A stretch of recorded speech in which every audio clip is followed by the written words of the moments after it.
ရုပ်ကိုလည်းရှိုးလိုက်အောင်ရွာတက်လာတဲ့ရုပ်မဟုတ်တော့ဘူးစောက်ရင်ချောနေပြီလို့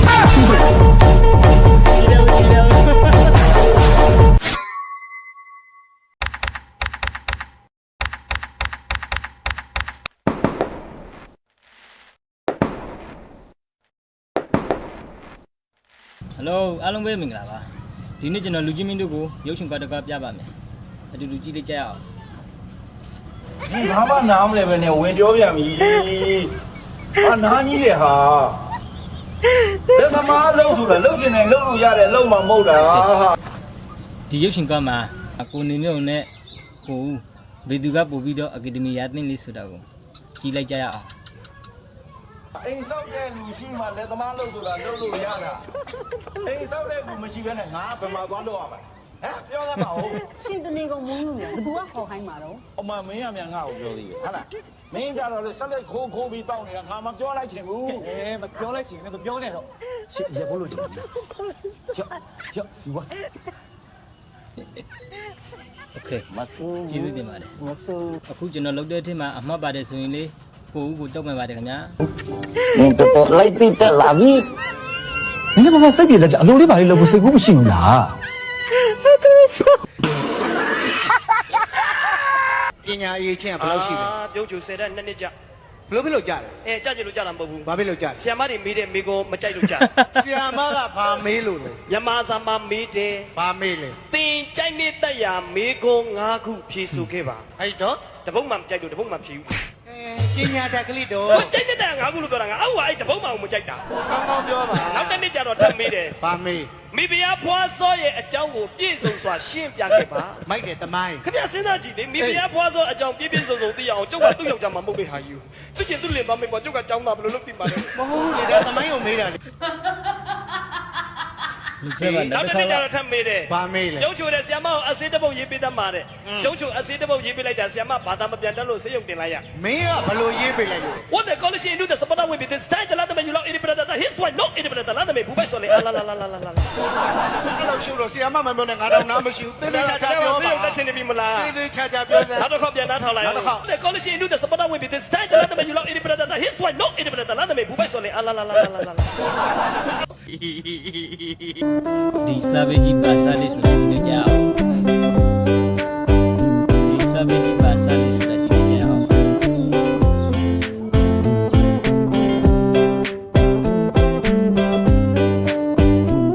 ပါကြီးလေဟိုဒီနားမှာလေအဲ့ဒါဟိုရှိဩရှိရဒီဟာဟိုရှိလို့ပေါ့ဒါနဲ့ဒါဘယ်လောက်ပါဟို2000လောက်ပဲပါ2000ဆိုရင်တော့မရဘူးဗျဟိုမှာလည်း3ယောက်2000ဆိုရင်တော့ဒီဘက်ကဟိုဘက်က30ကျော်40အနာလောက်ပဲရမှာဟုတ်ကိုကြီး9000လောက်တက်နိုင်တော့လေကကောင်မလေးတွေ့လားဒီဘက်ဆောင်ရကောင်မလေးရဲ့လေကကောင်မလေးကိုကြိုက်တာရွေးလိုက်တာနော်9000ဆိုရင်ရမှာအေးကြာဆင်းပြလား9000ဆင်းပြအခုမင်း9000ပေးလိုက်9000ပေးလိုက်သွားလိုက်နော်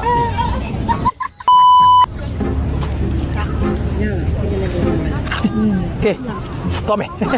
ဘယ်တော့မှ ဟိုတော်မယ်လေပတ်စပ်ပေးပြီးတော့ပြီ ဘယ်လိုဘယ်တော့မှတော့ဘယ်ပတ်စံပြောနေရလို့မင်း မဟုတ်လေမဲဟိုးနာကောင်လေးကလေဟို9000မေးရင်းနဲ့မတို့တော့လို့ခေါ်သွားလို့ရတယ်လေ အားလုံးဘယ်လိုတိုင်းသားမနေငါတို့ကနေဝင်စည်းစာကိုလာကြည့်တာခင်ဗျာ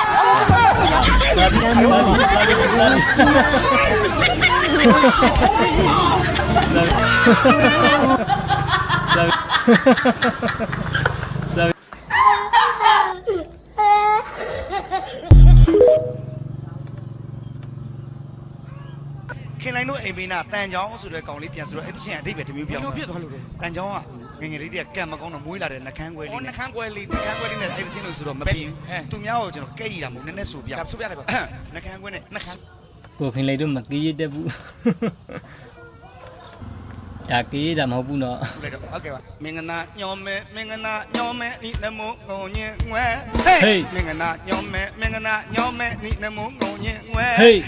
နူကြီးနေနဲ့ဖင်ကြမယ်ခနေနေနဲ့ဖင်ကြမယ်မောင်တော်နာနဲ့ပေါင်းတော့ကဲရဲ့မင်္ဂနာညောင်ရင်နေဝါလုံးဖင်ကြမယ်သူတို့မင်္ဂလာဆောင်တဲ့တရားလုံးမပြေးရမယ်ပေါ့ဟုတ်ကဲ့လားကျွန်တော်တို့အခြားကန်တရားမပြေးမှဖြစ်မတဲ့တွေ့တက်ချင်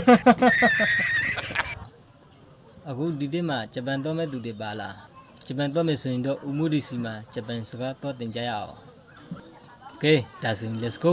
အဝတ်စားနဲ့သဘောကျတယ်ကြိုက်တယ်တူတယ် တော်တူသလား တော်တော်တူတယ်ဗျာဂျပန်စစ်ဘုံနဲ့တူတယ် သူကအရင်မယူငါဂျပန်ကမပြောတတ်ဘူးဘယ်လို စစ်ဘူးနေတော့သူနေ ဂျပန်စကားအခုချိန်မှသိနေအချိန်မရှိဘူးနော်အဲ့တော့ခင်ဗျားလည်းပြောတတ်တယ်လို့ပြောကျုပ်လည်းဘာသာကိုအဆင်ပြေလို့ပြောမှာဗျာဟုတ်ပါလား ဟိုက် ဟိုက်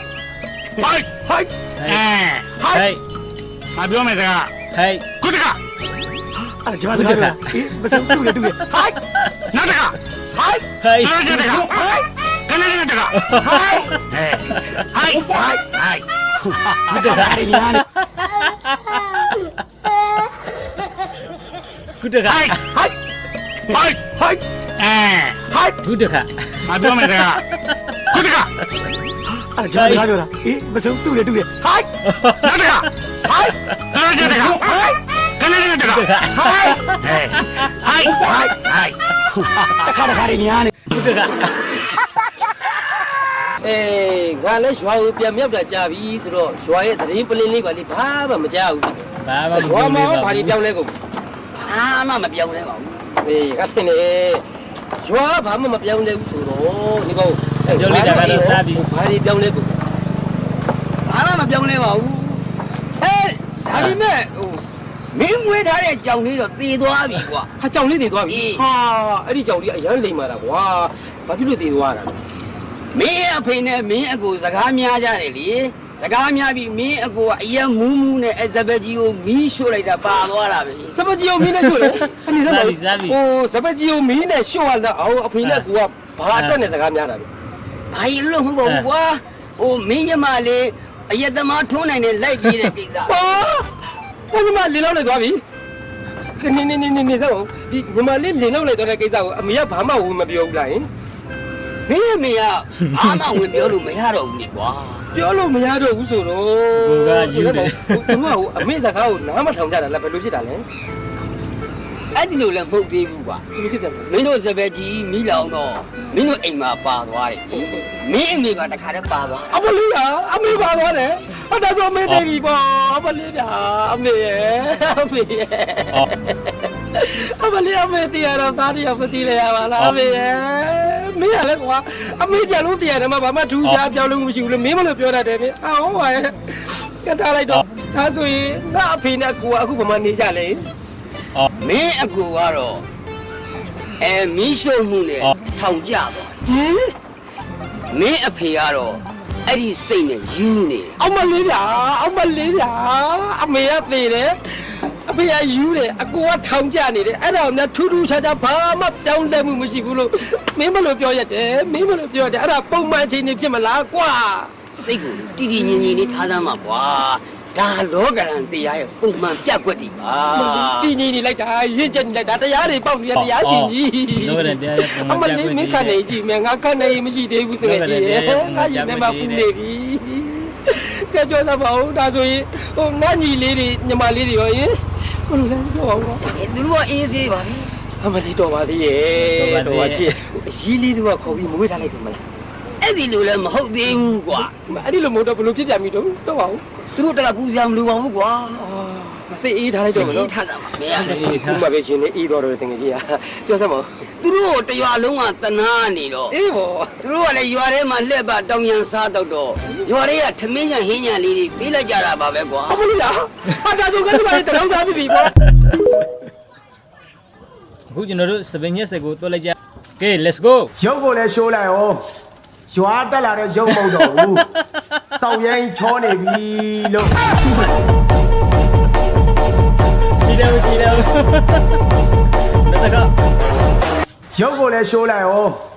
ရွာတက်လာတဲ့ရုပ်မဟုတ်တော့ဘူးစောက်ရင်ချောနေပြီလို့ ကြည့်တယ်